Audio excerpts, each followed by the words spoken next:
The stage was meant to be a place of ideas, but in a flash, it turned into a battlefield of noise.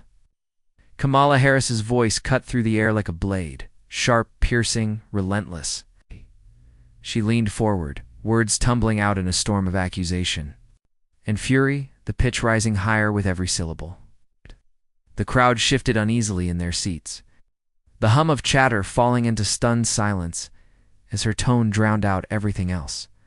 Cameras snapped furiously, each flash catching the tension carved into her face. It wasn't just an argument, it was a spectacle. Her hands moved wildly, punctuating every shouted phrase, every word echoing with desperation and defiance. The microphone trembled slightly from the force of her projection, and yet beneath the thunder of her voice, there was something else, a sense of unraveling. Someone trying too hard to hold control and failing in front of everyone.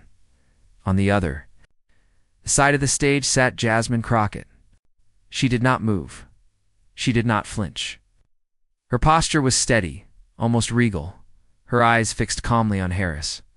While the storm raged, she was the eye of it still, centered, unshaken. The contrast was unbearable.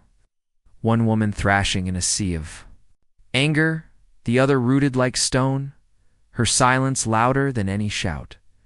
The audience could feel the divide.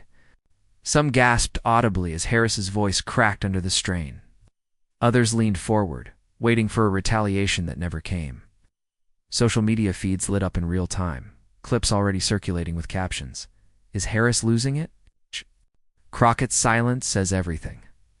The moment had shifted. This wasn't just about policy or politics or even the stage they shared. It had become a mirror held up to power itself, the kind that screams and the kind that simply waits. The cameras lingered on Crockett's face, capturing the calm determination in her eyes, the quiet strength that seemed to grow more powerful with every decibel Harris spent in rage. And then, on one chilling instant, Harris's final shout rang out, reverberating across the auditorium. The room froze, suspended between chaos and silence, hearts pounding as if the nation itself was holding its breath. In that moment, millions held their breath. Had Kamala Harris finally gone too far? What came next silenced the entire room. The silence after Harris's outburst lingered like smoke after a fire, heavy and choking, refusing to clear. To understand why she had erupted with such fury, the audience needed to look back only minutes. Before, when the stage had still carried the illusion of unity, it was supposed to be a night of shared purpose, a forum where leaders could present their visions side by side. Yet beneath the rehearsed smiles and polished rhetoric, tension had been coiling, tightening with every passing exchange. The room was primed for confrontation, and Kamala Harris was the one to strike first. Her frustration had not come from nowhere. Whispers in political circles had long suggested that Harris felt cornered, overshadowed by voices fresher, hungrier, and more connected to the pulse of the people. Jasmine Crockett was one of those voices. Rising figure whose composure and conviction threatened to eclipse the practiced performance of seasoned players. Each time Crockett spoke with clarity, it magnified Harris's own insecurities. So, when a pointed remark landed with quiet precision, Harris snapped, her voice rising not out of strength, but out of fear. The stakes of the confrontation went far beyond the stage lights. This was no minor disagreement. It was a clash of generations, styles, and philosophies. On one side, Harris represented the old guard sharp elbows, high volume, dominance through intimidation.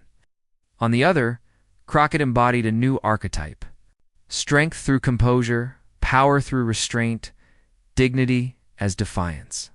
The contrast struck at the heart of how leadership itself would be defined in the eyes of millions watching. The audience could sense it. Some shifted uncomfortably, aware that they were no longer witnessing a debate but a collapse of decorum. Others leaned in, captivated, eager to see how Crockett would handle the storm. The media, always hungry for drama, was already scripting its headlines. Producers whispered to camera crews, ensuring every expression, every flicker of reaction was captured. Clips were already being clipped, cued for viral circulation before the night was even over. And yet, amidst the noise, the bigger story was emerging. Harris's eruption was not simply about policy points, it was about survival. She was fighting for dominance, for relevance, for control in a moment that was slipping further from her grasp with every decibel she expended. Crockett's silence became more than just a tactic. It became a symbol. The crowd could feel the weight of it, Harris screaming, Crockett steady. The stage itself bending under the collision of two very different powers. It was no longer just a political event. It had become a test, almost a referendum, on the kind of leadership America wanted. And though the night had only just begun to unfold, one truth was becoming unavoidable. This was not going to fade quietly into the background. Something was, building something larger than the individuals on stage. But if you thought this was just another shouting match, you're wrong. Yet would redefine the night. What came next would leave even the most seasoned observers stunned. Kamala Harris had always been defined by ambition. From her earliest days in California politics, she carved out a reputation as a fighter, sharp-witted, quick on the attack, unwilling to cede ground to anyone. Her rise was fueled by a relentless energy, a willingness to throw herself into the spotlight, to demand attention through sheer force of will. For years it worked. She became the polished voice, the powerful presence, the one who could spar with opponents and leave them scrambling. But beneath that drive lurked a patterned passion that often tipped into arrogance. It's confidence that sometimes curdled into rage. Her allies called it fire. Her critics called it volatility. Time and again, Harris found herself the center of moments. That electrified her supporters, but unsettled those who craved steadiness in leadership. In Senate hearings, she was celebrated for pressing witnesses with cutting precision, her questions slicing through rehearsed talking points. Yet in those same hearings, her tone would sometimes crack, the edge sharpening into visible irritation. What some read as righteous passion, others read as loss of control. That duality shadowed her, a champion of confrontation, but also its captive. The contradictions deepened as her career advanced.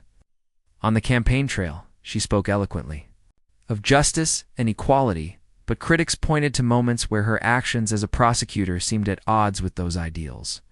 Supporters praised her resilience, her ability to take hits and keep standing. But detractors noted how quickly she lashed out when challenged, how thin the line was between strength and insecurity. These inconsistencies painted a picture of a politician constantly at war, not just with opponents, but with herself. That pattern of volatility was on full display in the lead-up to the stage confrontation with Jasmine Crockett. Harris had entered the night determined to dominate. She rehearsed, prepared, polished her lines. But as Crockett delivered her remarks with an ease that resonated with the crowd, the tension in Harris grew visible. She shifted in her seat, forced smiles, impatient gestures. Every calm word from Crockett felt like a mirror reflecting Harris's own restlessness. And for someone whose identity had always been tied to commanding attention, the quiet strength of another woman felt like an existential threat. Observers who knew Harris's history could recognize the signs. They had seen her pivot from confidence to combativeness before. They remembered the fiery exchanges that went viral for their intensity but left lingering questions about composure. They recalled interviews where her laughter masked frustration, where her answers hardened into defensiveness, and they knew that once Harris crossed that invisible line, there was no turning back. That night, she crossed it in front of millions. Her voice didn't just rise. It broke the cadence of the evening. Her words weren't merely forceful. They carried an edge of desperation. What should have been a display of leadership became a spectacle of unraveling. And yet in Harris's mind, this was familiar ground. She had always believed that overwhelming force, whether through volume, presence, or sheer determination, could reestablish dominance. She had used that strategy countless times before, and for years it had worked. But this time, something was different. Across from her sat a woman who refused to play by the same rules. Crockett did not flinch, did not match fire with fire. She simply waited, steady and unshaken. And the longer she waited, the more Harris's fury seemed to echo back on itself, exposing the very vulnerabilities she tried to hide. What once made Harris look strong now risked making her appear fragile, desperate, even out of control. The irony was bitter. Harris had built her career on being the fighter, the one who could go toe-to-toe with anyone, the one who never backed down.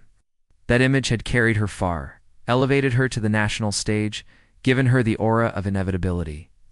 But in this moment, those same traits, the ambition, the combativeness, the refusal to yield, were no longer assets.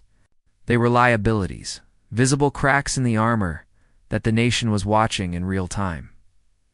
As the camera zoomed in, capturing every flicker of expression, the narrative began to shift. No longer was Harris the commanding presence towering over her opponents.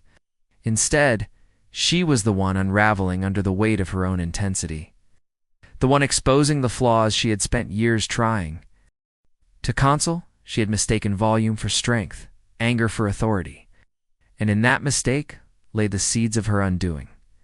But Harris didn't realize she was walking straight into a trap of her own making. Jasmine Crockett's journey was never meant to be easy. She grew up in a world where silence was often mistaken for weakness, where young women of color were told, sometimes with words, sometimes with dismissive glances, that their place was on the sidelines, not at the center of power. But Crockett never accepted that script. From an early age, she saw injustice not as something to endure, but as something to confront. That stubborn refusal to bow her head became the defining rhythm of her life. Before politics, she was a lawyer, fighter in the trenches of the justice system, representing those who had been overlooked, cast aside, or silenced. In courtrooms across Texas, she built her reputation not by outshouting her opponents, but by outthinking them. She wielded facts like weapons, precision replacing volume, clarity overpowering chaos. Clients who felt the system was rigged against them found in her a champion who refused to bend, who matched their fear with her courage, their uncertainty with her resolve. Each case was another battle, each verdict another step in proving that dignity could triumph in spaces designed to deny it. But her rise was not without scars. She faced discrimination that came in 1,000 subtle forms, a tone of condescension in colleagues' voices, dismissive nods from those who underestimated her, coded remarks questioning whether she belonged in rooms filled with power. Insult was a weight pressed against her shoulders, but instead of breaking her, it forged her. Where others might have grown bitter, she grew sharper. Where others might have walked away, she dug in deeper. The uphill battles were relentless. She fought to be heard, fought to be taken seriously, fought to prove that composure was not weakness, but discipline. And every time she faced another barrier, she found strength in her identity. She embraced the parts of herself that others tried to use as weapons against her, her background, her accent, her story. They were not burdens, they were shields. In them, she carried the weight of generations who had fought before her, who had dreamed of voices like hers being heard without apology, as she transitioned from law into politics. That foundation became her greatest asset. In state houses and community halls, she learned how to turn silence into power. When opponents sought to rattle her with raised voices or interruptions, she waited. She let their noise collapse under its own weight. Her responses were measured, deliberate, surgical in their precision. Crowds noticed. Voters noticed. She didn't need theatrics to prove her worth. Right calm was the spectacle. Crockett's composure was more than a tactic, it was survival. In a world that constantly tried to provoke her into playing the caricature of the angry black woman, she chose a different path. She refused to give anyone the satisfaction of seeing her lose control. Instead, she redefined what power could look like. Power was patience. Power was discipline. Power was knowing that, when the moment finally came, silence would make her words thunder louder than any shout. That is what made her rise so remarkable. Every uphill battle, every dismissal, every test of endurance was training for a night like the one she now faced. While Kamala Harris erupted with the force of raw emotion, Crockett knew better than anyone that chaos often destroys itself. She didn't need to interrupt. didn't need to raise her voice. Entire life had been a lesson in waiting for the storm to spend itself before stepping forward, and the people who had followed her career understood it. They saw in her a reflection of their own struggles, the fight to be respected in workplaces, the fight to keep calm when underestimated, the fight to hold on to dignity in a world eager to strip it away. Crockett carried those battles with her, and in doing so, she became more than a politician. She became a symbol, a vessel for the pride and pain of countless others who longed to see strength defined differently. This was why the stage confrontation mattered so deeply. It was not just Kamala Harris versus Jasmine Crockett. It was arrogance versus composure, dominance versus discipline, chaos versus clarity. Harris may have been louder, but Crockett's entire life had prepared her for this precise kind of test. Her silence wasn't hesitation, it was strategy. Her stillness wasn't weakness. It was power in its purest form. And as Harris's voice rose higher, as the chaos spun wilder, Crockett sat there with the same quiet determination she had carried her entire career. She didn't blink. She didn't break. She didn't give her opponent what she wanted, because Crockett knew what so many watching from their living rooms were realizing too.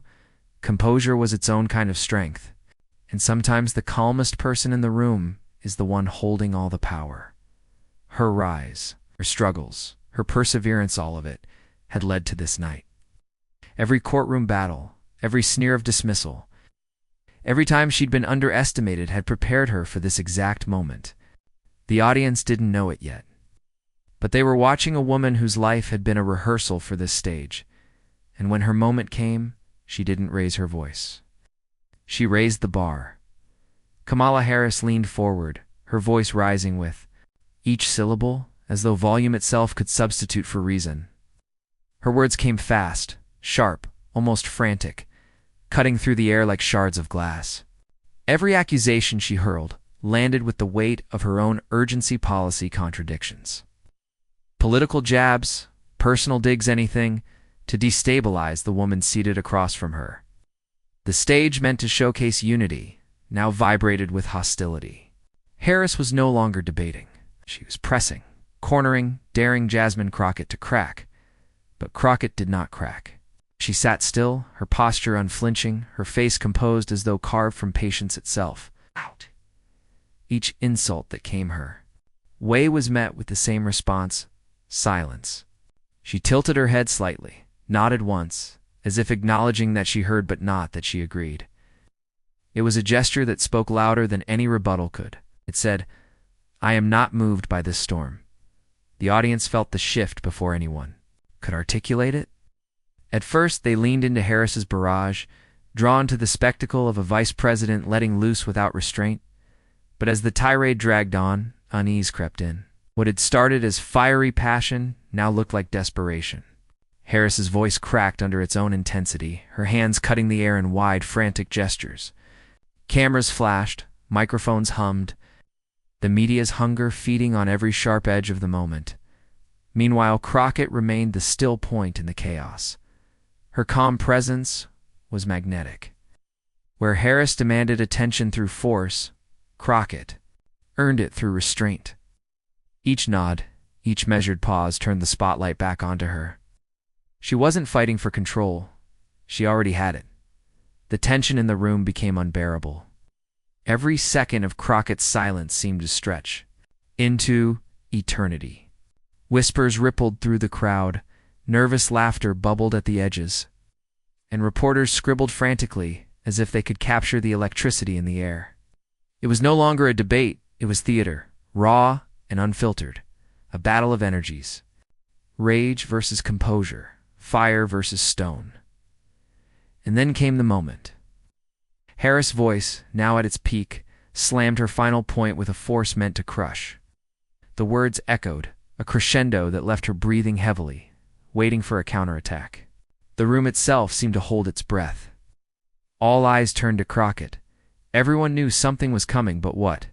Would she snap back? Would she match fire with fire? Crockett did none of that. She simply lifted her gaze, meeting Harris's eyes with unshakable steadiness. The silence was deafening. Cameras zoomed closer, capturing the millisecond before history turned. Her lips parted, slowly, deliberately, and for the first time in the entire confrontation. She spoke. Her voice was low, calm, precise, a blade of ice slicing through the blaze. The words themselves weren't loud, but the weight of them made the room feel suddenly smaller. Every person in the audience, every viewer at home leaned forward, straining to catch them. This wasn't just a response. It was a reckoning. And in that instant, the energy flipped. The audience erupted not in chaos, but in awe. They had just witnessed something rare. Composure not only surviving the storm, but conquering it. Harris's rage had been the noise. Crockett's calm was the music. The narrator's voice lingered in the minds of all who watched. The crowd knew something was coming. No one could predict how Crockett would answer ND. What came next would silence even the loudest voice in the room. The silence that followed. Harris's tirade stretched into something almost unbearable. Her final shout still seemed to hang in, the air vibrating against the rafters, but no one dared to move. All eyes turned to Jasmine Crockett, who sat as still as she had throughout the storm, calm, centered, untouchable. The room itself seemed to bend toward her, waiting. And then she spoke. Her voice was calm, clear, gentle enough to invite listening, sharp enough to command it. Vice President Harris. Crockett began, her tone even, her words unhurried. I hear your passion. But passion without principle isn't leadership. It's chaos. Asterisk, the first line landed like a velvet-trapped hammer. The crowd inhaled sharply, the weight of her words heavier than Harris's shouting had ever been.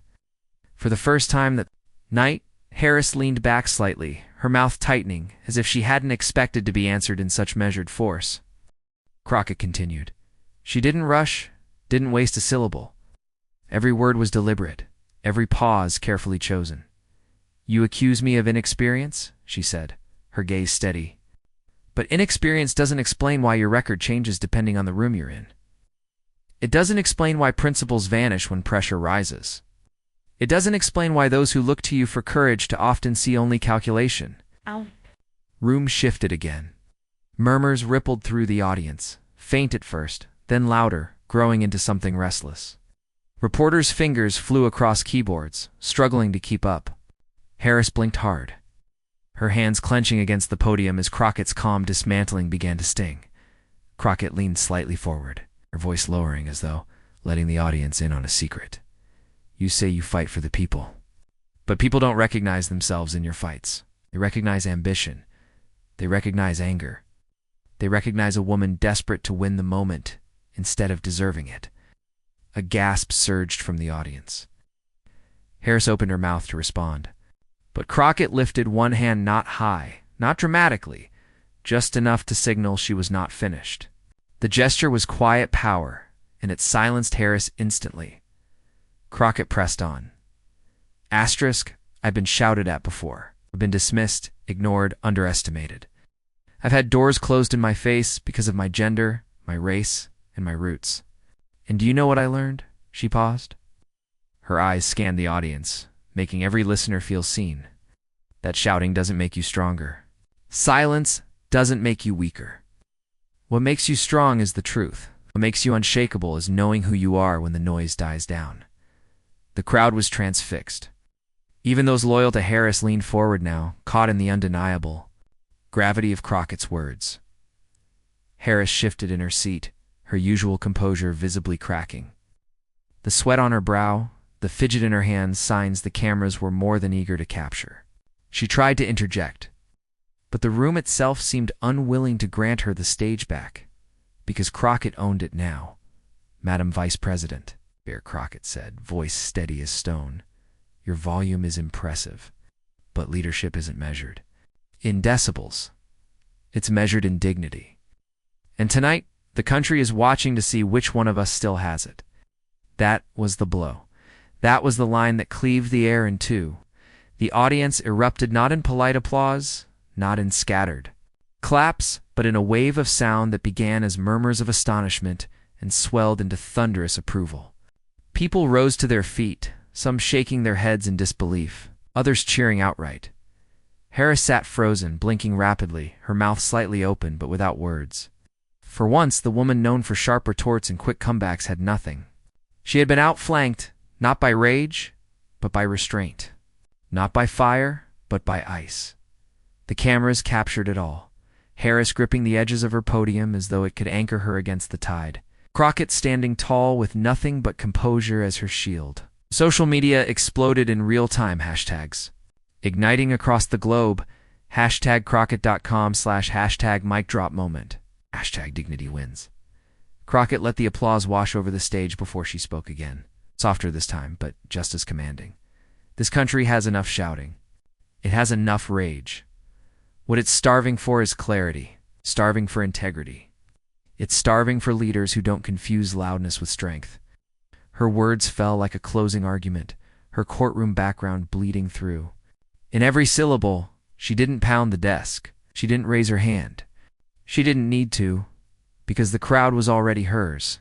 As the noise of applause settled, a hush returned to reverence, even. Crockett looked out across the audience, her eyes unflinching, her voice almost tender now, and so I won't raise my voice tonight. I don't need to, because truth doesn't shout, endures, and dignity doesn't break, it wins. The auditorium erupted once more, this time uncontainable, a standing ovation crashing down like a tidal wave. Even some of Harris's supporters joined in, unable to deny the power of the moment. On the other side of the stage, Harris sat slumped, visibly rattled, her earlier bravado stripped away. She shuffled her notes, tried to regain focus, but it was too late. The damage had been done. The narrative had shifted, because history wouldn't remember the shouting. It would remember the silence, the composure. The woman who turned the tide not with fury, but with grace. And as the cheers rang out, the narrator's voice closed in like a verdict. It wasn't volume that won the night. It was dignity. The debate wasn't even over before the internet exploded. Clips of JasmineCrockett's.com, MEASURED, takedown hit social media within minutes, spliced, subtitled, and edited into 15-second bursts of pure electricity. TikTok lit up with rapid-fire uploads, one zooming in on Harris's stunned expression. Another looping Crockett's line, leadership isn't measured in decibels. It's measured in dignity. Twitter, now rebranded as X, caught fire with hashtags. Hashtag Crockett moment. Hashtag .com-power. #MicDropQueen by midnight. Crockett's counterattack wasn't just trending, it was dominating. Memes poured in like floodwaters. One showed Crockett as a serene chess master, calmly moving her pieces, while Harris appeared as a checkers player, flipping the board in frustration. Another split-screen meme went viral, Harris screaming into a microphone on the left, Crockett sipping tea on the right with the caption, "Who really won?" Commentators scrambled to adjust their narratives in real time. What had started as a night expected to showcase Harris's forceful energy now turned into a referendum on composure versus chaos. CNN anchors replayed the exchange frame by frame, marveling at Crockett's discipline. MSNBC panels debated whether Harris's aggression was passion or desperation. Fox News seized on the optics, calling it the moment the crowd turned. But it wasn't just journalists. Celebrities began chiming in. Actor Viola Davis tweeted, "That's how you handle the storm with grace," Rapper Common reposted. The clip with 3 words, power, poise, presence. Even figures outside politics weighed in, athletes, influencers. Comedians all captivated by the elegance of the takedown. The country's voters weren't silent either. In living rooms, Group chats and comment sections. People who had never heard Jasmine Crockett's name before were suddenly repeating it with admiration. A single clip of her lowering her voice while raising the bar amassed 12 million views in under 4 hours. On Instagram, stylized edits with dramatic music swept through reels. Some paired Crockett's speech with orchestral swells, others with hip-hop beats, transforming her counterattack into a cultural anthem. TikTok creators stitched the moment into dances, lip syncs, and even parody skits. It wasn't just political, it was pop culture. Meanwhile, Harris's team scrambled. Supporters tried to spin her fiery performance as passion, but the optics told another story. The slumped posture, the tightened jaw, the absence of her usual quick-witted rebuttals. Screenshots circulated endlessly. One particularly damning freeze-frame Harris mid-blink, looking flustered, became the meme of the night. Captioned simply, "When you realize volume isn't victory," the phrase caught on. Buy Dawn shirts. We're already being mocked up online with Crockett's now immortal words. Truth doesn't shout, endures. Etsy sellers, Instagram shops, and independent designers raced to monetize the moment.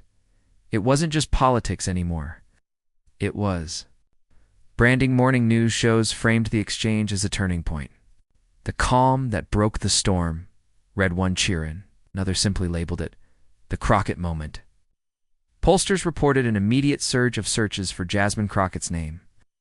Google Trends showed her popularity curve spiking like a rocket, eclipsing Harris's overnight in coffee shops and classrooms. Offices and barber shops, the conversation was the same. Did you see it? Did you hear what she said? People replayed the clip not because it was loud or theatrical, but because it was surgical, cut through the noise.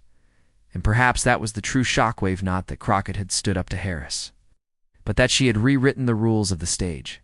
She proved a new kind of political weapon. Quiet composure is louder than shouting. Across the nation, the applause from that night seemed to echo still, not in the auditorium but on every screen, in every conversation, across every trending feed, because, while Harris had roared, it was Crockett's whisper that carried, and the world was still listening. When the lights dimmed and the crowd dispersed, the true lesson of the night lingered in the air like an echo. This was never just about Kamala Harris losing her temper or Jasmine Crockett keeping hers. It was about something bigger, contrast in values and styles, and what America longs to see in its leaders. For years, politics has often rewarded the loudest voice, the sharpest insult, the one who can dominate a headline through sheer force of personality. But on that stage, the rules shifted. Harris's shouting, her pointed jabs, her desperate attempts to reclaim control became the noise. Crockett's calm rebuttal became the signal. And in that moment, millions recognized the difference.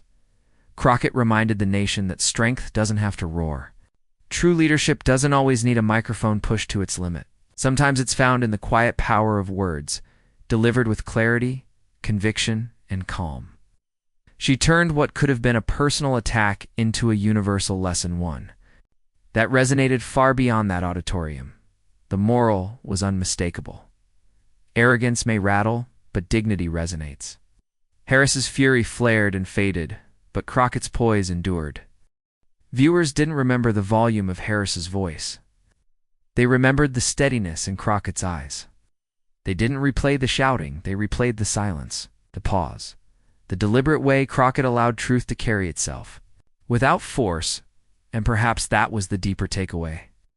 In a world addicted to chaos where outrage trends, tempers flare, and noise often drowns out meaning, it was refreshing, even revolutionary, to see composure win.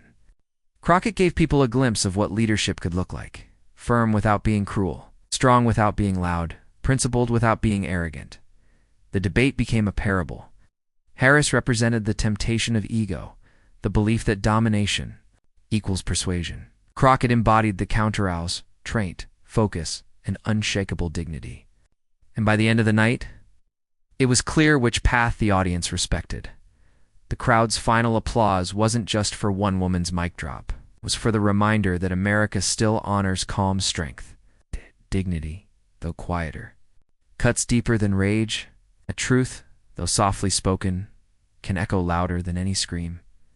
And as the cameras turned off, as social media buzzed, as pundits analyzed and reanalyzed, one line crystallized into the legacy of that night. Sometimes, the loudest voice in the room is silence that speaks with truth. And so, the night will be remembered not for the volume of Kamala Harris's scream, but for the silence that followed. What was meant to be her show of force became her unraveling. What was meant to intimidate became the moment she lost control. The headline wrote itself: Kamala Harris screams, Crockett stuns. Because in the end, Crockett didn't just withstand the storm, she redefined the battlefield. She proved that dignity doesn't just survive against rage, it defeats it. Her composure turned Harris's fury into background noise and her calm clarity into the only voice that mattered. This wasn't just politics. It was a lesson. A mirror held up to leadership itself. A reminder that true strength is never measured by decibels, but by discipline. That when arrogance shouts, dignity answers without ever needing to shout back. And that is why this moment matters. It's not just for a debate stage. It's not just for two women clashing under bright lights.